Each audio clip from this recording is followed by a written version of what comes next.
Hello everyone, you're welcome to solve this nice algebra problem, which is x plus 500 raised to the power of 3. This is equal to 20 minus x. So what are the values of x? Now let's provide a solution from here. So we have x plus 500 raised to the power of 3. This is equal to 20 minus x.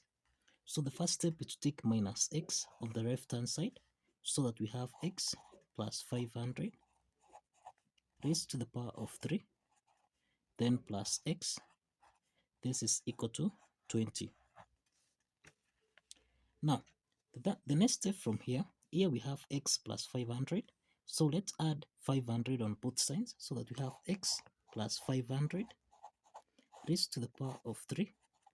Then plus, here we have x plus 500. This is equal to 20 plus 500. So this is to mean that we have x plus 500 raised to the power of 3, then plus x plus 500.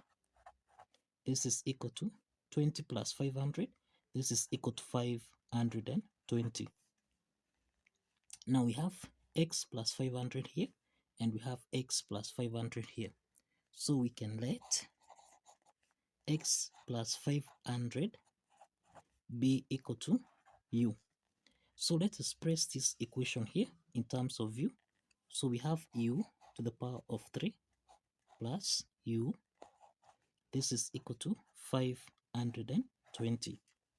So let's take 520 on the left hand side so that we have u to the power of 3 plus u minus 520. This is equal to 0. So this is to mean we have u to the power of 3 plus u minus 520. This is minus 512. Subtract 8. This is equal to 0. So this is u to the power of 3 plus u minus 512. This is 8 to the power of 3. Then minus 8. This is equal to 0. Now we have u to the power of 3 here and 8 to the power of 3. So this is u to the power of 3 minus 8 to the power of 3. Then plus u minus 8. This is equal to 0. So we have u to the power of 3 minus 8 to the power of 3.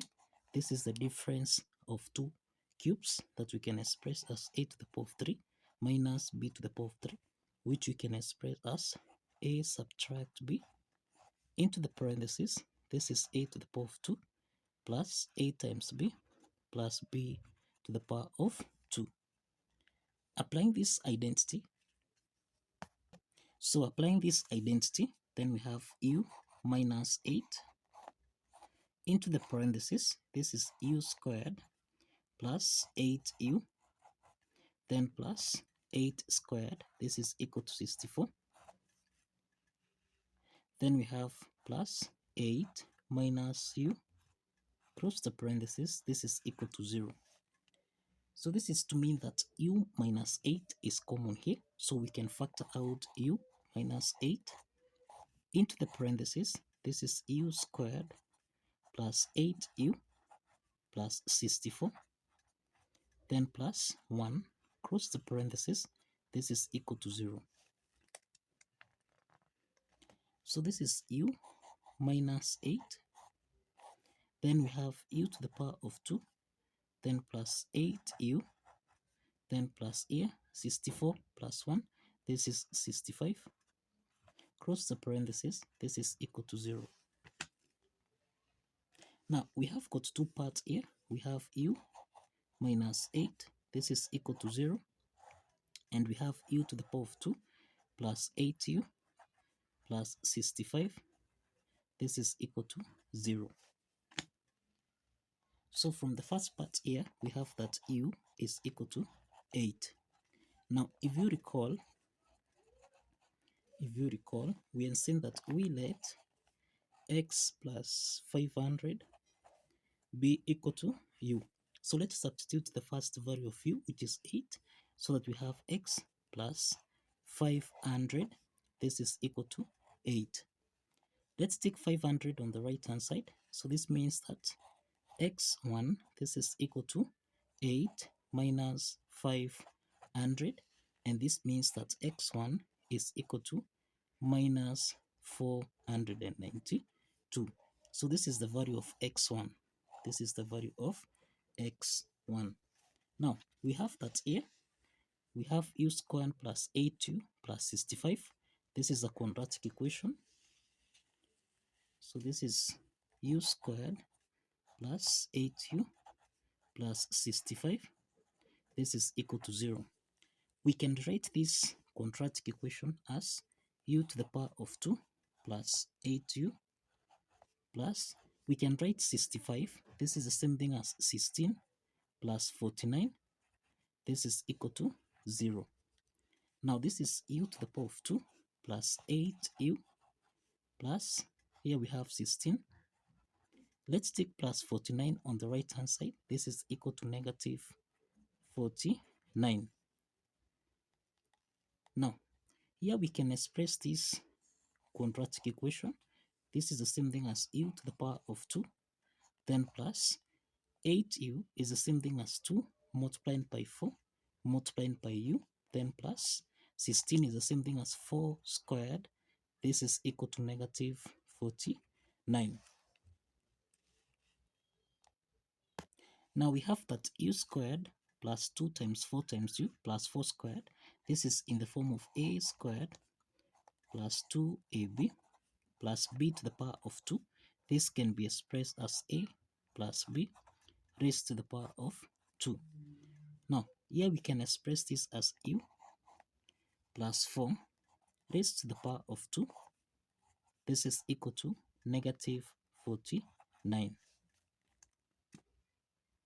Now let's introduce a square root on both sides so that we have u plus 4 raised to the power of 2. This is equal to plus or minus the square root of negative 49. So that now we eliminate the square root sign here. We have u plus 4. This is equal to, now this is plus or minus. We can express the square root of negative 49. This is the same thing as square root of 49 times negative 1. So that we have u plus 4. This is equal to plus or minus the square root of 49. This is equal to 7. Then square root of negative 1. This is the same thing as I. So we have plus or minus 7i. So this is to mean that u is equal to, let's take plus 4 on the right hand side. This is the same thing as minus 4 plus or minus 7i. Now again, if you recall, we are saying that we let x plus 500 be equal to u. So let's substitute this. So we have x plus 500. This is equal to minus 4 plus or minus 7i. So let's take plus 500 on the right hand side, and this means that x is equal to minus 4 subtract 500 plus or minus 7i. So this is to mean that here we have x is equal to negative 504 plus or minus 7i.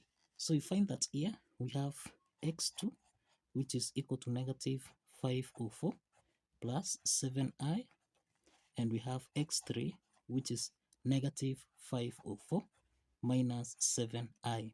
These are two complex solutions. These are two complex solutions for this algebra problem. So we have one least solution and two complex solutions. So kindly follow the steps, like this video, and kindly